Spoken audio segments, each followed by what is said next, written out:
It's Connor's car. I'm driving it around. So as I was saying, I love my car so much. David won the race last year with his car. Now we need to see who wins this year. Oh my god. Piper just stole my car. I'm so calling her parents about this. Hello Ben, Taylor, Mason, and Lily. Piper stole my car. Can you ground her? Thanks, bye.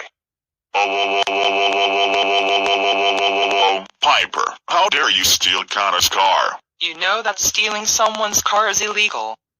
That's it. You are grounded for 100,000,000,000,000,000 years.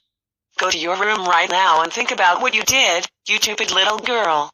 Well, wow, wow, wow, wow, wow, wow, wow, wow, wow, wow, wow, wow, wow, wow.